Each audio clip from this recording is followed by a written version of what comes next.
On January 8th, the Phnom Penh Post reported that 57 foreign workers at Osnak Resort Casino, located in the border area between Cambodia and Thailand in Osnak Commune, Saron City, Odak Manji Province, were taken to the office of the Immigration Department of Cambodia's Ministry of Interior after they protested against their Chinese employer. These workers stated they were forced to work continuously and were concerned about unpaid wages. The Rapid Response Team of Odak Manji Provincial Police announced that on January 7th, among these workers, 53 were from Pakistan, including 2 women, and 4 were from Nepal. On January 5th, they gathered outside the casino to protest against their Chinese. Police intervened to control the situation and took all 57 individuals to the station according to information from the workers. They were recruited to work in Cambodia for a company in Sihanoukville, Sihanoukville province that had not received their wages. Subsequently, they moved to work at Osnak Resort Casino in Odak Manji province. Police in this province stated that after 10 days of working at the casino, these workers were forced by some to work continuously without breaks. They feared they wouldn't receive their wages, having experienced this in Sihanoukville, so they decided to protest. When gathering outside the casino, these workers held sticks and demanded adequate rest. Some wished to continue working at the current location, while others requested to return to the company in Sihanoukville province, and some wanted to return to their homeland. After questioning, Odak Manji Provincial Police transferred them to the Immigration Department Office of the Ministry of Interior and seemingly, under normal procedures, after completing questioning and necessary paperwork, these foreign workers could be deported from Cambodia if identified as illegal workers. A spokesperson for Cambodia's Ministry of Interior, Tak So Ha, stated on J that authorities are investigating the 57 foreign workers who protested against the casino owner in Odak Manji province. They will review the legal status of these individuals according to Cambodian law, including whether they entered the country legally, have work permits and appropriate visas, such as tourist visas or work visas. For those without passports or valid documents, authorities will determine their status. If their documents are invalid, they will be considered illegal workers and will be deported. However, if their documents are valid, further investigations will be conducted to assess working conditions. As these workers protested issues like lack of days off and holidays, Mr. Suohik added. Police stated that these foreigners had worked in Cambodia for 2 to 3 months for a company in Sihanoukville province, but reportedly did not receive any wages. Subsequently, they were moved to work at a casino in Odak Manji. After 10 days of working at that casino, an unnamed Chinese manager was accused of forcing these individuals to work without days off. According to police, these workers escaped from the company compound and were rescued with police assistance.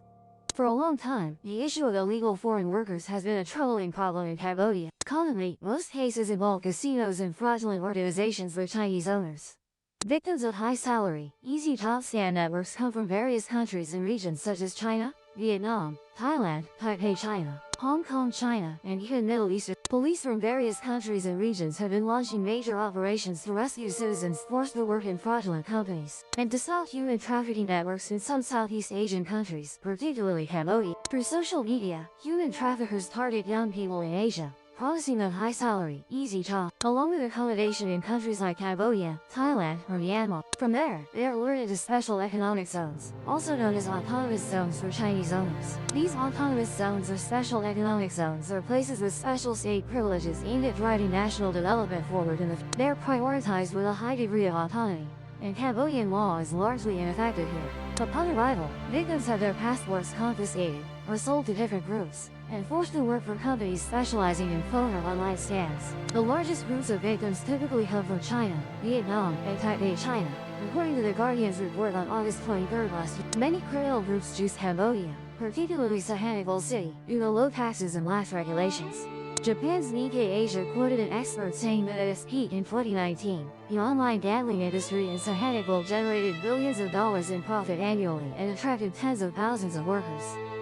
In 2020, then Cambodian Prime Minister Hun Sen declared a ban on online gambling.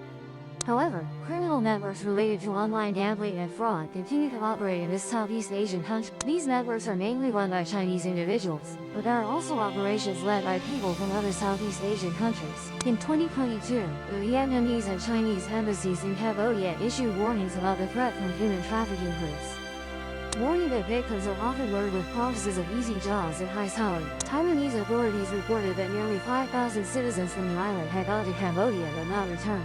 Taiwanese police said they had confirmed at least 370 of these individuals were being held against their will. But the actual number could be much higher. At least 46 people have returned to Taiwan in recent months. Some revealed that they or others were forced to sign contracts, assaulted, raped, deprived of food and water, and frequently threatened. Yu Tang was one of them. She was deceived into going to Cambodia along with other job seekers. Upon arriving in the capital Phnom Penh, her group had their passports and phones were detained and forced to work in a phone scam operation. She was fortunate to obtain a phone sim and was rescued by police to return to Taiwan. Nikkei Asia also told the story of Huo, whose name has been changed. The 29-year-old was once locked up at a location in Cambodia's Sihanoukville province. Huo said there were about 1,000 people in a walled compound where he was held. The compound supervisor gave Huo a phone, and each day he had to use social media apps to befriend Chinese women, gain their trust, and lure them into investing in Bitcoin. Those who performed well were rewarded, while those who underperformed were beaten. Captives were also tortured and beaten, sometimes filmed to send to relatives to extort ransom money. Some were sold between scam companies. The starting price was around $8,000.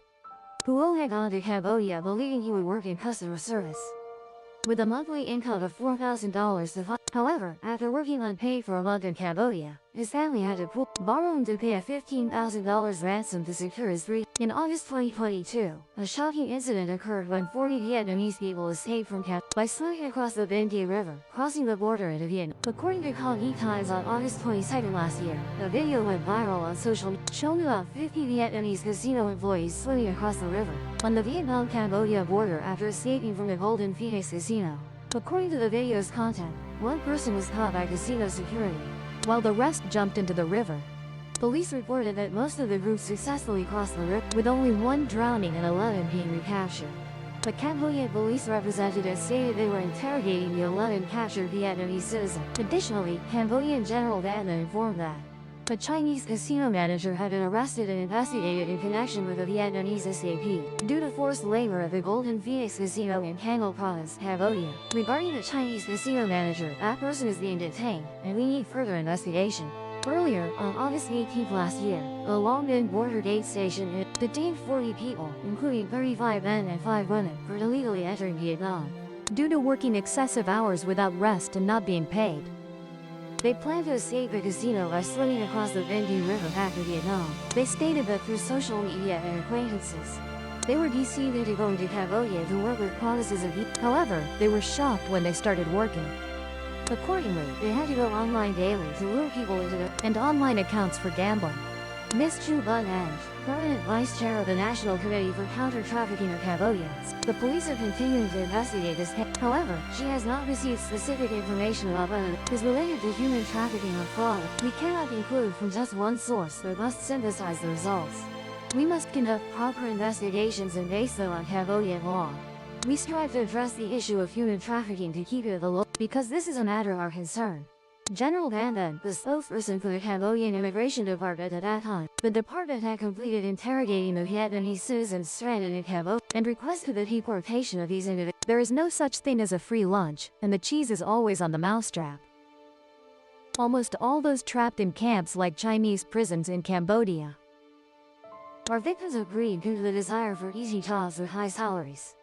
Therefore, in the current era of social net, be very cautious of enticing offers from unfamiliar strangers. Like the journey? Subscribe and join the next expedition.